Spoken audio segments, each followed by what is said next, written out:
আসসালামু আলাইকুম, সবাই কেমন আছেন? আজকে নিয়ে আসলাম পাস্তা রান্নার রেসিপি নিয়ে।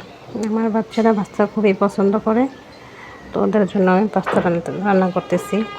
প্রথমে আমি পাস্তাগুলোকে সিদ্ধ করে নিয়েছি এবং সেই গরম পানিতে আমি কিছুটা তেল এবং লবণ দিয়ে সিদ্ধ করে নিয়েছি। এরপর আমি প্যানে কিছুটা বাটার দিয়ে সেটাকে গলিয়ে নেব।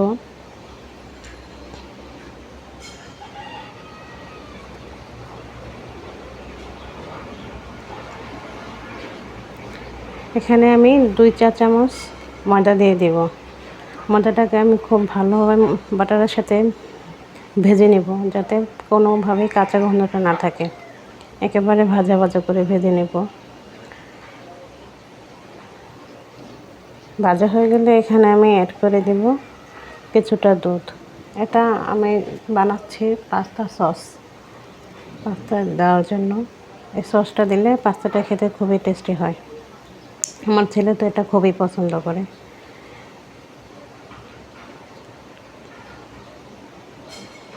এখন আমি দুধ দিয়ে দিলাম, দিয়ে আমি নিভু নিভু জালে এটাকে আমি জাল করব। জাল বাড়ানো থাকলে এটা শুকিয়ে যাবে খুব তাড়াতাড়ি এবং ঘন হয়ে যাবে।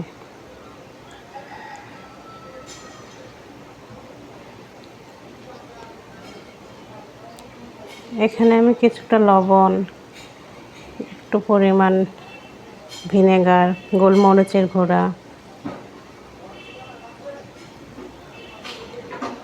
এগুলো সব দিয়ে আমি মিশিয়ে নেব ভালো করে।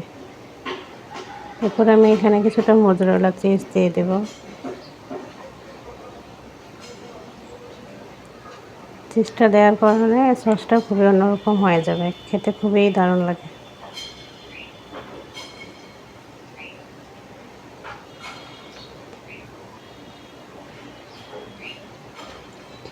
এখানে আমি একটু পাপরিকা পাউডার দিয়ে দিলাম, হালকা একটু ঝালের জন্য। যেহেতু আমি এটা মরিচ দিয়ে রান্না করবো না, আমার বাচ্চারা ঝাল খায় না, তাই। এখানে আমি একটু তেল দিয়ে দিলাম, এরপর কিছুটা পেঁয়াজ দিয়ে দিলাম, পেঁয়াজ কুচি। পেঁয়াজটা হালকা ভাজা হয়ে গেলে আমি এটাকে সিদ্ধ করে নেওয়া গাজর দিয়ে দিলাম। এবার আমি একটা ডিম দিয়ে এখানে ডিমটাকে ভালোভাবে ফেটে নেব।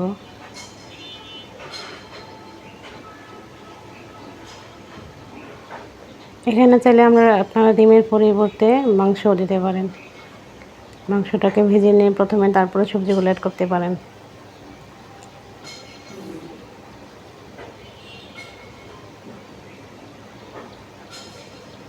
এখানে আমার পাস্তার সাথে যে একটা মশলার প্যাকেট ছিল, আমি সেই মশলাটা দিয়ে দিলাম।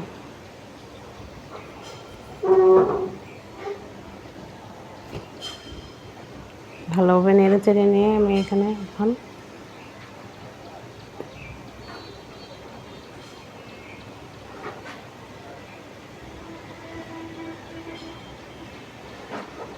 পাস্তাটা এখানে দিয়ে দেব।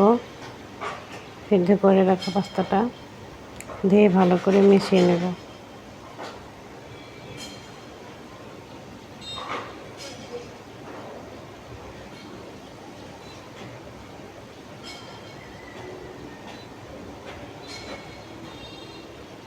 এরপর আমি সেই যে বানিয়েছিলাম দুধ দিয়ে সেই সসটা আমি এখন এখানে দিয়ে দেব।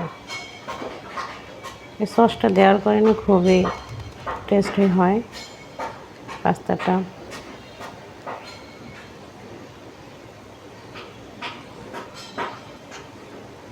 এখানে টমেটো সসও দিতে পারেন। আমি টমেটো সস দিয়েছি, সেটা ভুল করে ভিডিওতে দেখানো হয়নি। তো এই তো এখন হয়ে গেছে, আমার ছেলে তো খাওয়ার জন্য অস্থির।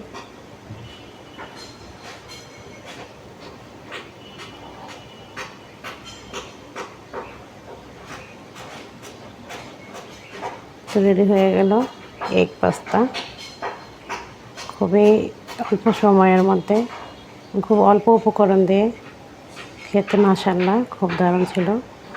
সবাই ভালো থাকবেন। আসসালামু আলাইকুম।